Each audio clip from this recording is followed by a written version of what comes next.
Water snake at the edge of this little lake. Looks like it has a big, salamander or something right there. It's trying to back away a little bit.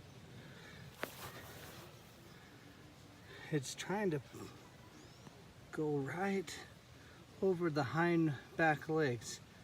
See, it's just gripping a little harder.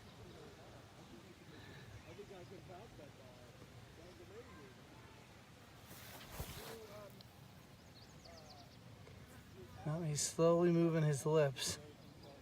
That's the underside of this little salamander. I'm not sure how long it's going to take him to swallow this. Slowly, just take another chomp. He has to get those legs to bend back.